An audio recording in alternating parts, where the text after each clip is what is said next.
Assalamualaikum warahmatullahi wabarakatuh. Perkenalkan, nama saya Mega Utami Fajrin dengan NIM 860720665. Saya merupakan mahasiswa Universitas Terbuka UPBJJ Bandung, Prodi PGSD semester 6. Hari ini saya akan melaksanakan praktikum modul 8, yakni kelistrikan dan kemagnetan, dengan KP1 yakni tentang kelistrikan. Adapun percobaan pertama yang akan saya lakukan adalah tentang percobaan muatan listrik. Alat dan bahan yang dibutuhkan pada percobaan muatan listrik yang pertama adalah 2 buah bola pingpong, kemudian benang jahit atau bisa diganti dengan menggunakan benang kasut, kemudian ada lembaran wol dan juga lembaran nilon. Karena tidak ada, saya menggunakan pakaian yang terbuat dari nilon dan juga wol. Kemudian ada tas plastik, ada potongan kertas kecil-kecil, dan juga sisir.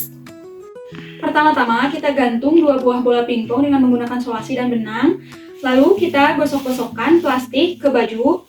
Lalu dekatkan ke bola pingpong dan ternyata ada daya tarik-menarik karena ternyata plastik yang digosokkan ke baju menghasilkan aliran listrik statis. Meskipun daya tarik-menariknya tidak terlalu besar atau tidak terlalu kuat. Selanjutnya, kita akan menggunakan sisir yang digosokkan ke rambut untuk apakah sisir ini bisa menarik potongan kertas tersebut atau tidak.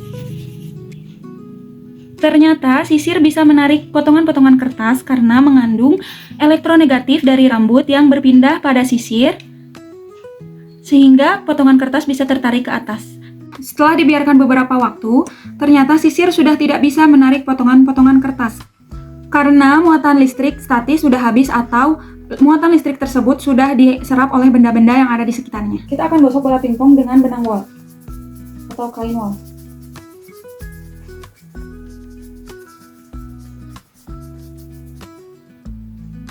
Dan terjadi gaya tolak-menolak.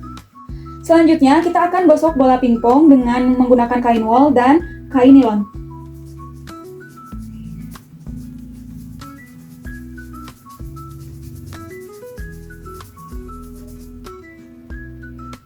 Ternyata terjadi daya tarik-menarik antara nilon yang digosok dengan nilon dan yang digosok dengan wol. Selanjutnya, kita akan menggosok bola pingpong dengan kain wol dan juga tas plastik.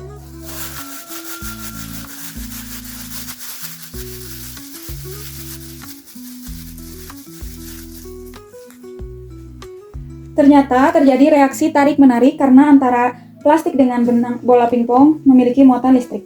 Selanjutnya, kita akan melakukan percobaan menggosokkan bola pingpong dengan plastik dan juga kain wol.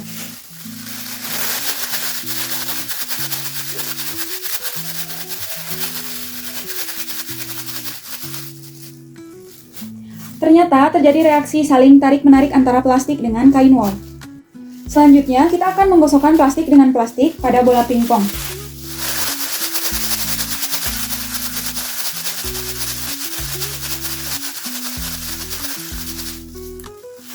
Ternyata terjadi reaksi tarik-menarik antara plastik dengan plastik. Lalu kita akan menggosokkan plastik dengan kain nilon kepada bola pingpong.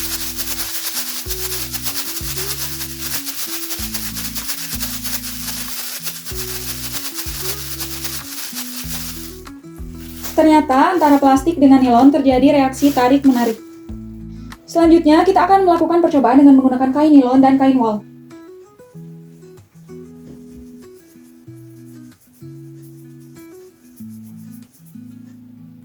Ternyata terjadi reaksi tarik-menarik antara kain wol dengan menggunakan kain wol dan juga menggunakan kain nilon. Selanjutnya, kita akan melakukan percobaan dengan kain nilon dan kain nilon.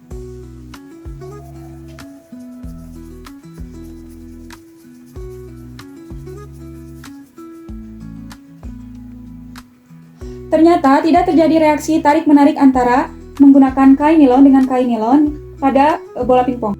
Selanjutnya, kita akan melakukan percobaan dengan menggunakan kain nilon dan tas plastik.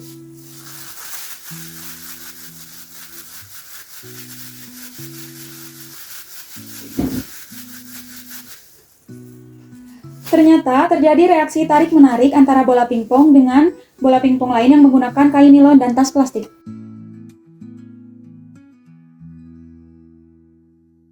Saya akan melakukan percobaan 2, yakni percobaan tentang arus dan tegangan listrik. Di sini sudah ada rangkaian listrik sederhana yang terdiri dari alat dan bahan yakni capitan, kemudian batu baterai, solasi, kabel, dan juga lampu.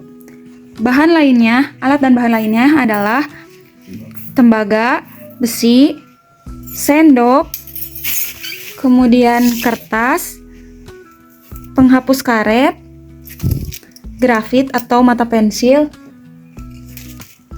kayu, larutan garam, dan larutan air. Pertama-tama saya akan menjepit kawat besi dengan menggunakan penjepit. Dan terlihat hasilnya, lampu langsung menyala. Hal ini karena besi merupakan konduktor atau dapat menghantarkan listrik. Selanjutnya, saya akan menggunakan kawat tembaga, di mana kawat tembaga dijepit seperti tadi. Dan kembali lampu menyala. Hal ini membuktikan bahwa tembaga merupakan penghantar listrik atau konduktor. Selanjutnya, saya akan menggunakan sendok besi dan menjepitnya dengan kedua sisi. Dan dapat terlihat bahwa sendok besi juga bisa membuat lampu menyala. Hal ini membuktikan bahwa sendok besi merupakan konduktor. Selanjutnya, saya akan menggunakan kayu dan menjepitnya dengan penjepit, tetapi lampu tidak menyala. Hal ini membuktikan bahwa kayu bukan penghantar listrik atau isolator. Selanjutnya, saya akan menggunakan grafit atau mata pensil dan menjepitnya. Ternyata dengan menggunakan grafit, lampu menyala. Hal ini membuktikan bahwa grafit merupakan penghantar listrik atau konduktor. Selanjutnya, saya akan menggunakan karet penghapus dan menjepitnya. Tapi ternyata lampu tidak menyala. Hal ini karena karet merupakan isolator atau bukan penghantar listrik. Selanjutnya, saya akan menggunakan kertas dan menjepitnya dengan kedua sisi. Ternyata lampu tidak menyala karena kertas bukan merupakan konduktor. Kertas merupakan isolator atau tidak menghantarkan panas atau tidak menghantarkan energi listrik. Selanjutnya, saya juga akan menjepit tas plastik. Dan ternyata lampu tidak menyala karena tas plastik bukan merupakan konduktor, melainkan isolator. Selanjutnya, saya akan mencelupkan penjepit ke air keran. Ternyata lampu tidak menyala karena air keran bukan merupakan konduktor, melainkan isolator. Lalu, yang terakhir saya akan mencelupkan penjepit ke dalam air garam. Dan ternyata lampu menyala. Hal ini membuktikan bahwa air garam merupakan konduktor.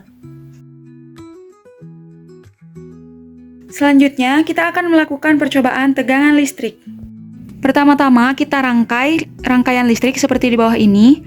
Lalu kita sambungkan satu baterai di bawahnya, tetapi lampunya tidak menyala karena rangkaian ini sama-sama bermuatan positif sehingga tidak ada arus listriknya. Kita rangkai listrik seperti di bawah ini, lalu kemudian kita tempelkan kabel ke satu baterai.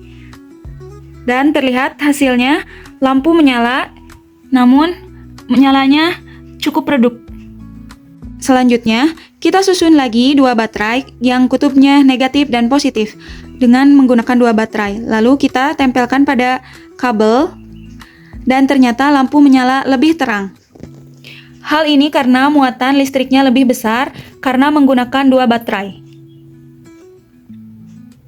Selanjutnya, kita buat rangkaian lagi baterai yang dihubungkan dengan kutub positif dan kutub negatif, di mana baterai yang dirangkai adalah 3 susun dengan disusun secara seri. Lalu kita tempelkan atau sambungkan dengan kabel dan lampu kembali menyala. Dan nyalanya lebih terang karena daya listriknya lebih besar daripada menggunakan dua baterai dan satu baterai tadi.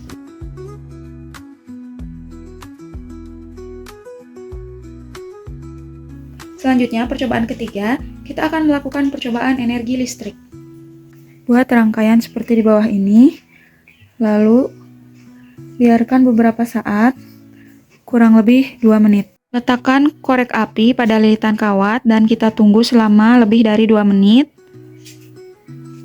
Dan kita tunggu apakah ada kenaikan suhu pada lilitan kawat tersebut sehingga membuat korek api terbakar. Ternyata setelah lebih dari 2 menit, pentul korek api terbakar oleh panasnya tembaga yang dialiri oleh aliran listrik.